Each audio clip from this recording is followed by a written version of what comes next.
Welcome back to the Enduro World Series 2018, where this week we're putting the mountain back in mountain biking.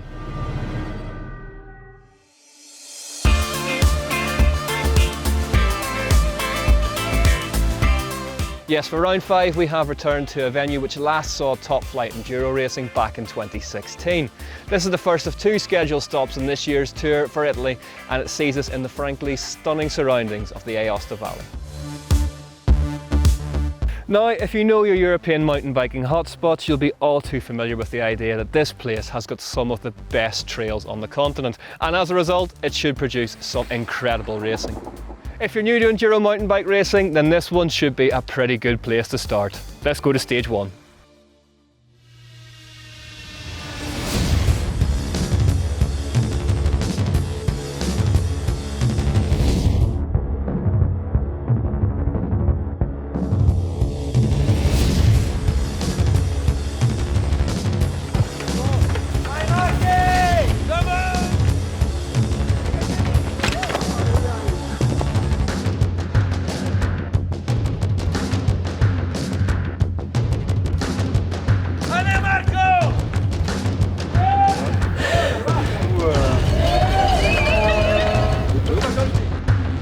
Yeah, I just had a bad crash at the top, lost some in time, but it's the game.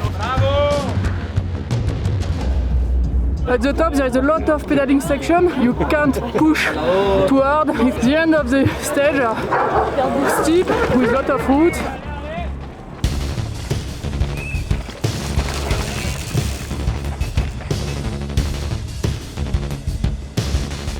Well, at the very start, I heard Katie crashed in the first corner, and then I come in the same corner as Katie, and I crash also over the bar, same place.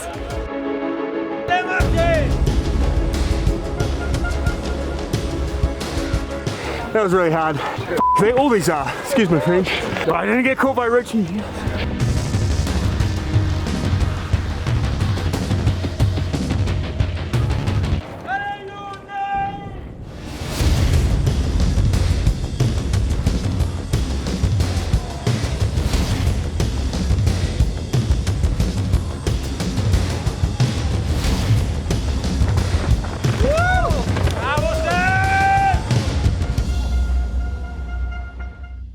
Fastest out of the blocks in Italy was the reigning champion Sam Hill, who quickly established a lead of 10 seconds. Yundano was second and Eddie Masters was third. In the women's race, the French were at it again, and only 6 seconds separated Cécile Ravenel from the chasing Isabeau Corderia.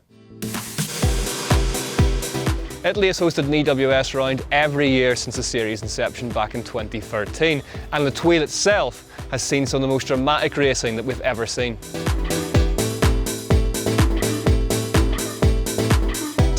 This weekend will feature nearly 65 kilometres of racing across 2 days and 6 torturous stages, all more or less within the shadow of Mont Blanc itself.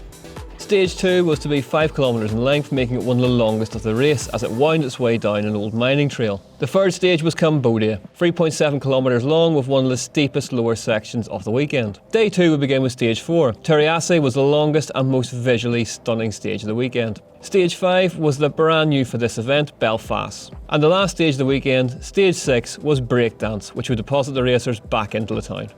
The podium celebrations at the last round in Austria and Slovenia marked the halfway point of the Enduro World Series season, and it's fair to say it's been pretty eventful so far.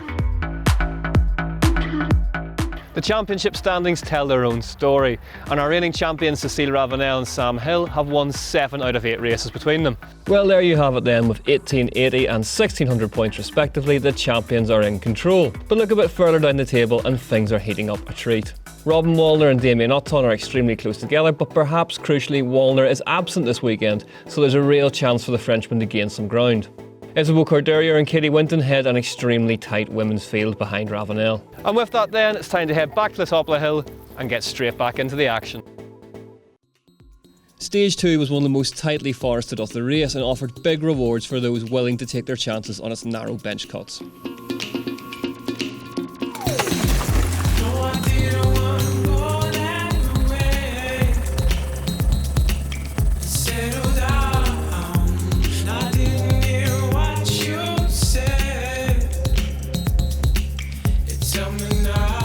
I got to my start for stage 2 2 minutes before. We struggled on the liaison. We've not had a tight liaison for a while, and I had like 1 minute when I got to the top, cramping up everywhere.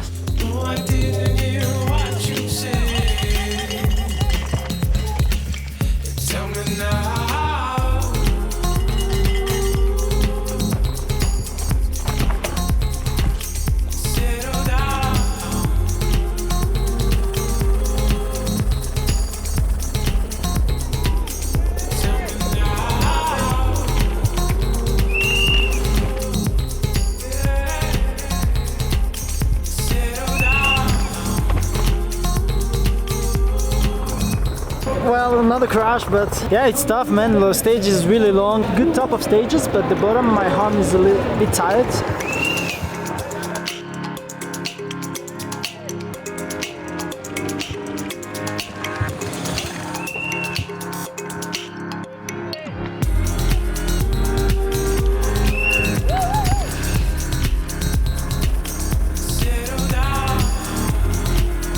Yeah, going good so far. After all the rain and different conditions for today, I kind of just wanted to get into stage 1 and feel it out and see how it was. Stage 2, I was just super nervous. The helicopter was on top of me the whole run just about, and I crashed here 2 years ago with it above me, so I just wanted to make sure I didn't do a repeat.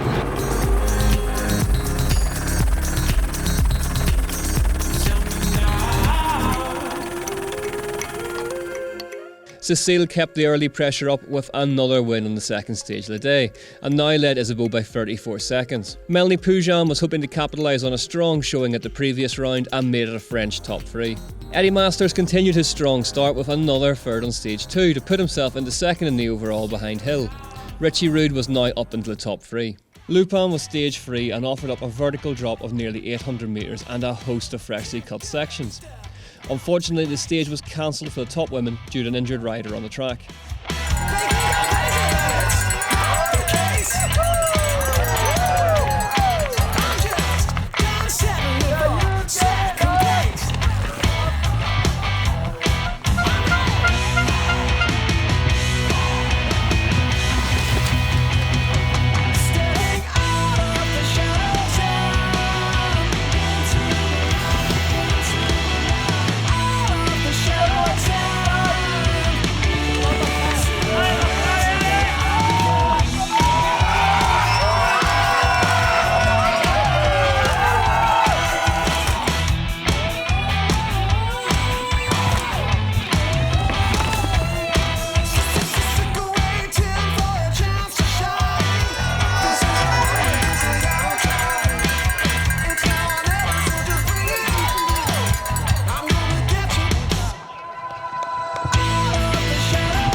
The last stage of the day saw the birthday boy Sam Hill celebrate in style with a perfect sweep of the stages.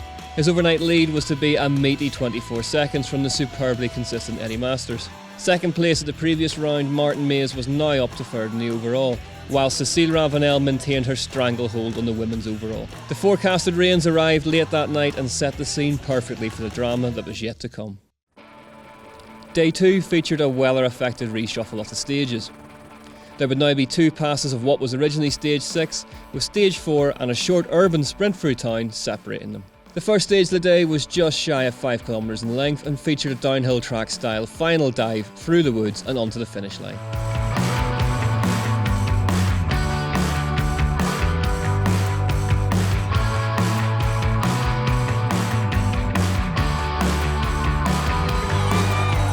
Lay down everything, and you know, if someone beats you, they've beaten you because they're better, and that's meant like rather than just lucky, so I'm really stoked.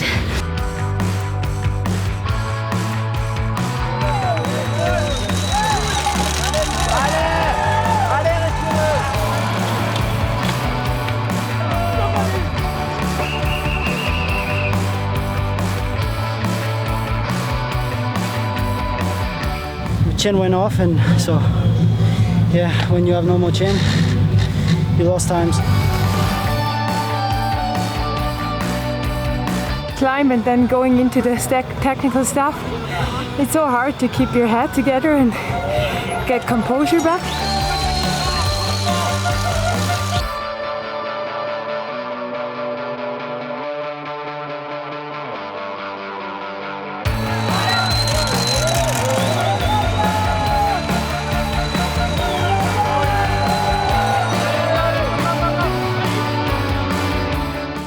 Cecile passed me in the climb, and I think honestly she had balls like this.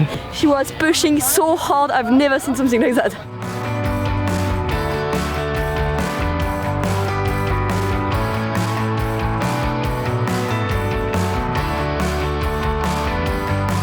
In terms of pedaling and suffering, that was the biggest sufferfest of the week.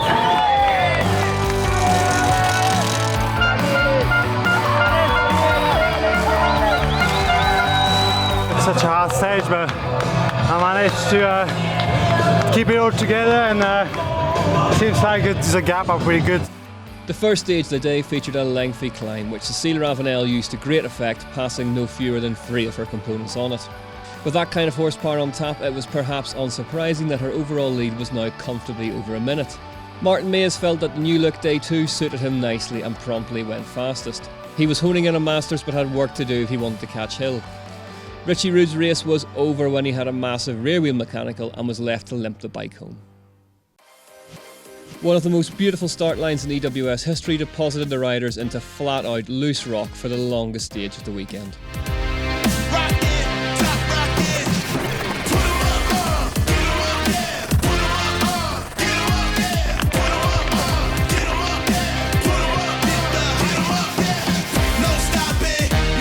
Dry, dusty, fast, not much pedaling. It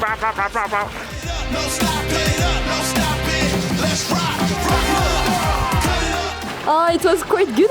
I finished with Katie, so we rode down the last section together, and it was pretty cool.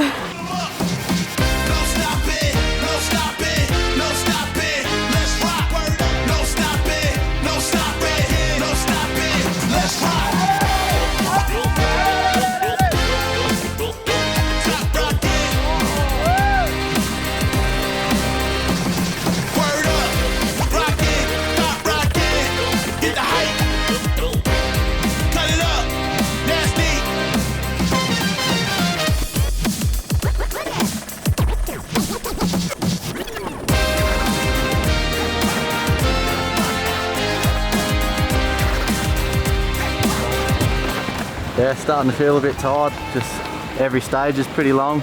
Lost a bit to Martin on that first one this morning, not too sure about this one, so we'll see.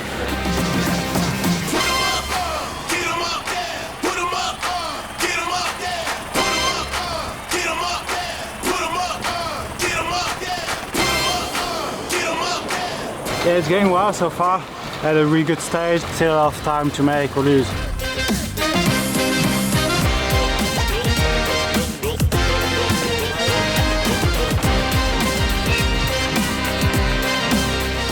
Turiasse awaited, and again it went the way of Martin Mays. The big Belgian was now going through the gears and was up to second, but Hill limited the damage with a third on the stage. Ennis Toma had moved into third place in the overall on the previous stage and was now cementing her position nicely behind Ravenel and Corderia. A quick special stage back into town brought debut stage victories from Matt Simmons and Veronica Brukle, but failed to alter either top 3 as the final stage beckoned. Cecile Ravenel, barring disaster, was cruising to the win, but for the second race in a row, the pressure was all on Martin Mays. Could he grab victory on the very last stage?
Martin Mays threw the proverbial kitchen sink at the final stage of the race and took the win ahead of Sam Blenkinsop, but agonisingly it wasn't enough to stop Hill from claiming his 4th win of the year. It would be Mays' 9th second place.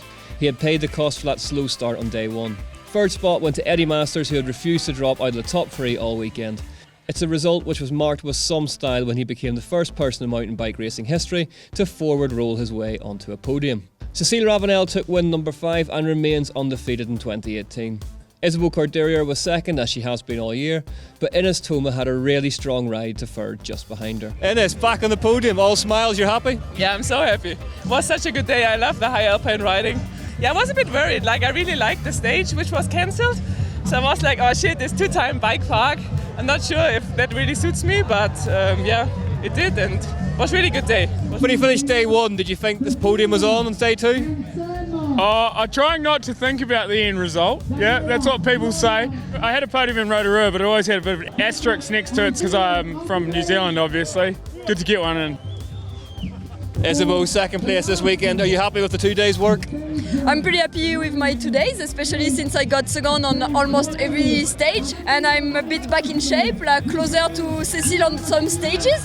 So yeah, now I'm definitely looking forward to Whistler to see like how fast I can go. Cécile, another weekend, another win. You happy with this one? Yeah, I'm happy. Yesterday was hard to be on the game because the first stage was really slippery, gnarly. I bring each race like it's a new one. I don't care about the overall. I want to do the race. Martin, second place today. How's that? Yeah, another second place. Yesterday I was, like I said, a little bit out of energy. I couldn't really put the power down, and today was such a different day. I could finally attack. Once again, Sam was on another planet this weekend. He rode so strong, so consistent, so totally deserved it. Sam, 4th win of the season. How was this one for you? It was awesome. This was one of the first Enduros I ever done, and I loved it here, and probably the turning point to me switching over to Enduros. Really looking forward to coming back here this year, and Thuile didn't disappoint. You just seem to have an extra gear somehow the rest of the guys don't have. Where is it that you think you're beating them? I have no idea. There's so much racing out there. I mean, the overall time this weekend was nearly an hour. It's just being smooth and fast, and I guess trying not to have a weakness. Well, if you ever needed a visual representation of what not having a weakness looks like, it's this. Sam Hill leads the men's championship by 470 points ahead of Damien Otton. Martin Mays is still battling back from those points dropped by missing out in the Colombian round earlier in the year, but is now up to 3rd.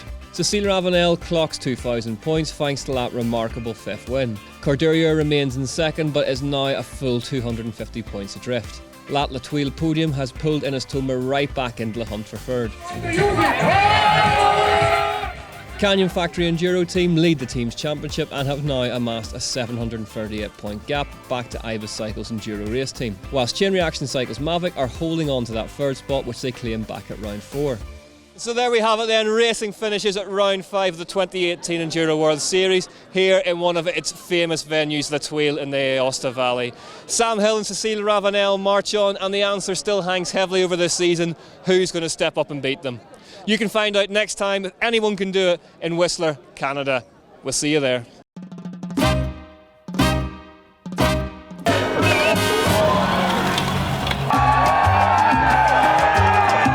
That was really hard. All these are.